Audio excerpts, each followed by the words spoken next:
Die letzten 4 Wochen waren sehr turbulent für mich. Mein Leben hat sich sehr verändert in dieser Zeit. Meine Sicht aufs Leben hat sich sehr verändert in dieser Zeit. Denn vor 4 Wochen habe ich von meiner Ärztin eine Diagnose erhalten, die mir gezeigt hat, wie wertvoll meine Lebenszeit ist, wie wertvoll das Leben an sich ist.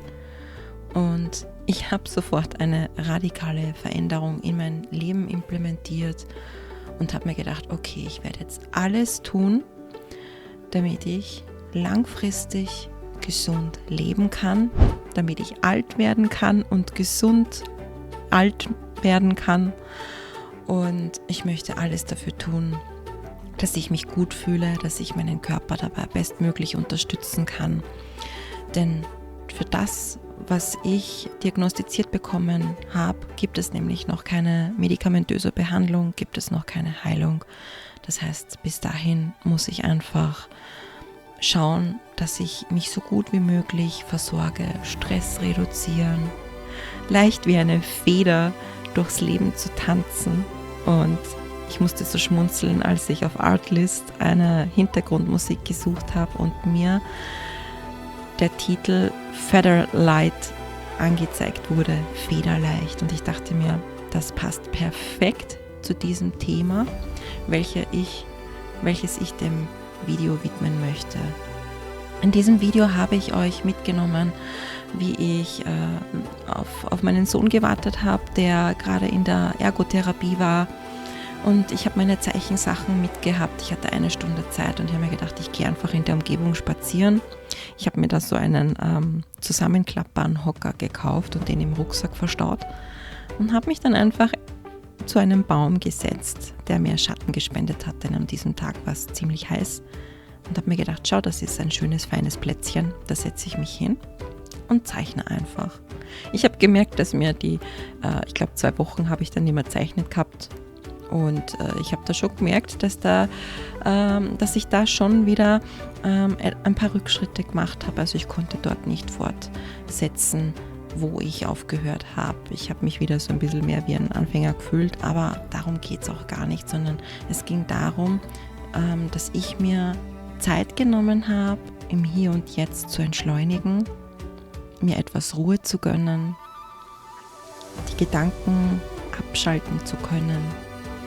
Denn in den ersten 2-3 Wochen nach meiner Diagnostizierung habe ich einen ziemlichen Schock gehabt. Ich habe wieder Schlafstörungen erlebt, Mental Overload erlebt, Angst war da. Ich habe ja auch 3 Kinder und ich dachte die ganze Zeit, hoffentlich passiert mir nichts.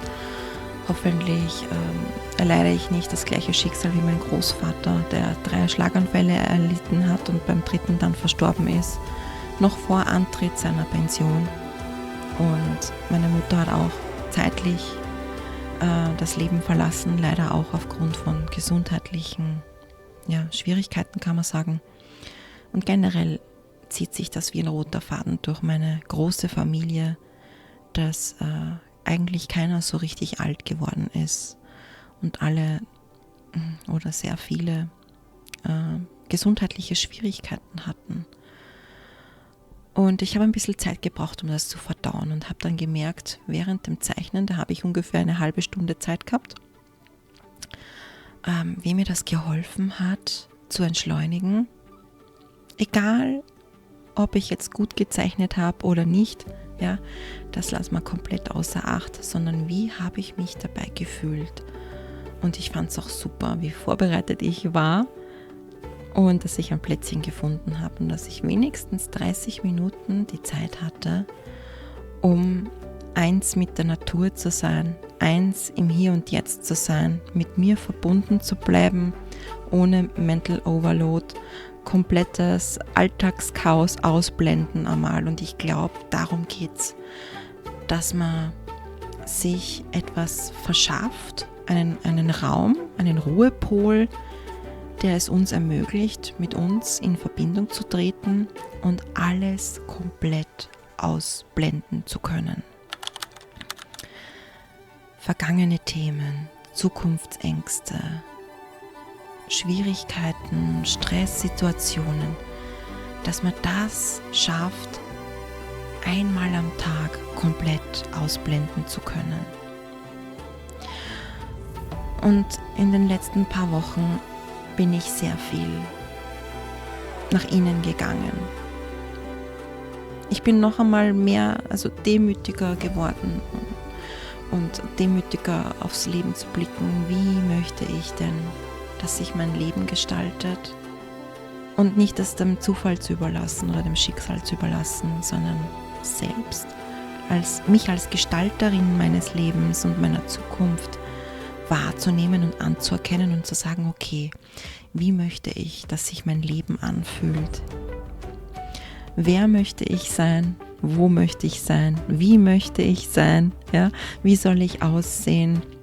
Wie möchte ich, dass ich mich fühle? Wie möchte ich wahrgenommen werden? Wohin möchte ich steuern? Ja?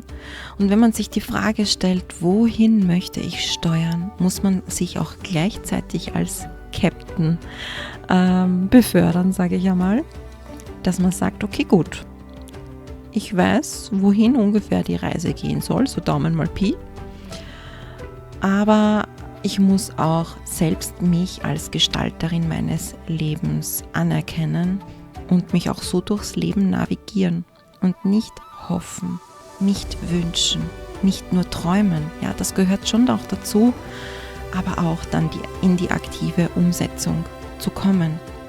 Und da muss ich sagen, da habe ich jetzt in dieser Woche eine große Blockade gelöst in mir, die mich dazu gebracht hat, dass ich mich komplett befreit und entfesselt fühle, als könnte ich endlich wieder aufatmen. Und das hat sich so angefühlt, als wäre ich bis jetzt gleichzeitig auf Gas und Bremse gestanden.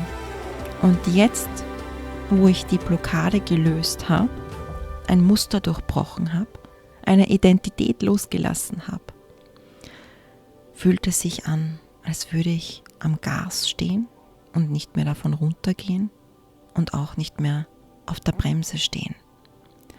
Und ich habe jetzt erkannt, dass ich mich wirklich in einem Kreislauf in den letzten, sagen wir mal, 8 Jahren, ja, also ich habe es die letzten 8 Jahre, habe ich so Revue passieren lassen und habe erkannt, in den letzten 8 Jahren habe ich mich in einem Kreislauf gefangen, selbst gefangen, ein eigenes Gefängnis gebaut, wo ich geträumt habe, Impulse verspürt habe, in eine bestimmte Richtung zu driften, aber an einem gewissen Punkt immer wieder die Notbremse gezogen habe. Nicht gut genug, Selbstzweifel, der Spaß, die Freude ging verloren. Und wisst ihr warum? Weil ich nicht mit dem Herzen durchs Leben gegangen bin, in gewisser Art und Weise. Also mit mir selbst meine ich jetzt da. Ja? Ich bin sehr hart mit mir selbst umgegangen. Und ich habe Entscheidungen verstandsbasiert getroffen. Zu wenig aus dem Herzen. Natürlich die Träume und Visionen, das entsteht im Herzen, kann man sagen. Aber die Umsetzung, die war verstandsbasiert. Jedes Mal, wenn ich einen Impuls verspürt habe, meiner Freude zu folgen, hat an einem gewissen Punkt immer mein Verstand eingesetzt. Und der hat das dann kaputt gemacht. Er hat es einerseits versucht einzuschachteln, einzuengen, in eine Schublade zu stecken. Und dann ging mir immer an diesem Punkt die Freude verloren. Und das war auch immer der Punkt, wo ich abgebrochen habe. Bestimmte Hobbys, Projekte, was auch immer, ja. Irgendwann habe ich dann auch das Vertrauen in mich verloren. Ich habe mir gedacht, das kann doch nicht sein. Mangelt es mir an Disziplin? Warum schaffe ich es nicht, an einem dran zu bleiben, wo ich doch immer mit Feuer und Flamme starte, impulsiv starte, mutig neue Veränderungen in mein Leben einläute. Und dann geht irgendwann auf dem Weg durch zu viel Struktur, zu viel Denken, alles wieder kaputt. Ja? Ich habe mich versucht, in eine Schublade einzusperren, die viel zu eng für mich war. Und mein Körper hat mir dann mitgeteilt, oder mein Herz hat mir mitgeteilt, na, das macht uns so keinen Spaß. Und erst jetzt habe ich dieses Muster erkannt. Erst jetzt habe ich verstanden, dass meine Begeisterungsfähigkeit, meine Faszination für viele kleine Dinge, aber auch für viele komplexe Dinge eine Gabe ist, meine Stärke ist. Und ich habe meine Vielseitigkeit immer als Fluch betrachtet. Bis jetzt. Ich habe immer den anderen dabei zugeschaut, wie sie sich auf eine Sache fokussieren können, sich auf eine Sache spezialisieren, in einer Sache exzellent werden. Ja, und ich habe mir das auch immer für mich gewünscht und dabei völlig übersehen, was eigentlich mein Spezialgebiet ist, nämlich mich für viele Dinge begeistern zu können, mich mit der Materie detailliert und tiefgründig auseinandersetzen zu können, die Freude am Experimentieren auszuleben, mich damit zu spielen, ja, meine eigenen Erfahrungen, das war mir immer so wichtig. Wenn jemand gesagt hat, das geht nicht oder nein, das ist so, dann habe ich gedacht, nein, das ist nicht meine Wahrheit, ich möchte selber ausprobieren und meine eigene Meinung dazu bilden. Und so bin ich immer an die Sachen herangegangen. Und was immer gleich war, dass ich durch meine eigene Neugier und meine eigene Erfahrungsbereitschaft eigene Erkenntnisse erkannt habe und meine große Stärke, ich würde sie auf 2 Bausteine, auf 2 Säulen mittlerweile stellen, den Mut und die Neugier, meine eigenen Erfahrungen zu sammeln, detailliertes Wissen selbst in Erfahrung zu bringen. Ich konnte da schon immer mir selbst am besten Dinge beibringen. Und dann Komplexität in einfache Sprache zu übersetzen. Das ist die 2. Säule. Ja? Und das habe ich jetzt erkannt. Das ist mein Spezialgebiet. Das ist mein Supertalent. Ich schaffe es, in komplexe Themen einzutauchen. Meine Begeisterung und Faszination für diese Dinge ist mein Motor, der mich antreibt, der quasi in diese Freude, die dadurch entsteht, ja, dass ich mich dem widme, ja, dass ich da so tief eintauchen kann. Das ist mein Motor. Ja. Und indem ich das früher immer versucht habe zu schubladisieren, ist der Motor immer erloschen, ist ausgegangen, ja, weil ich versucht habe, mich auf eines einzubremsen. Und dafür bin ich nicht gemacht. Und das durfte ich erkennen. Und wenn ich so zurückblicke, ich meine, die Erkenntnis an sich, ja, ist irgendwie so einfach und leicht, ja. Ich habe mich dadurch so entfesselt gefühlt, so weit in mir gefühlt, nicht mehr so eingeengt, sondern richtig weit, ja. Da ist so eine Weite in mir entstanden. In dem Moment, wo ich das nicht nur erkannt habe, dass mein Spezialgebiet diese 2 Säulen sind, ja, auch eben Komplexität in einfache Sprache zu übersetzen, was vielen Menschen schwerfällt, generell für etwas Worte zu finden. Und ich schaffe es, das auch in einfache Sprache zu übersetzen. Und dem Erlaubnis zu geben, mir selbst die Erlaubnis zu geben, das auszuleben. Und auszublenden, was vielleicht der Rest der Welt davon haltet oder denkt, dass das nach außen hin vielleicht so schaut, ach, die kann sich nicht auf eines fokussieren, die ist undiszipliniert, die springt von einem Thema zum anderen. Das auszublenden, zu sagen, das ist eure Wahrnehmung, ihr seht das so, ihr könnt das vielleicht, euch auf eines zu fokussieren, aber ich bin nicht dafür gemacht. Ich bin anders gebaut. Ich nehme die Welt anders wahr als ihr.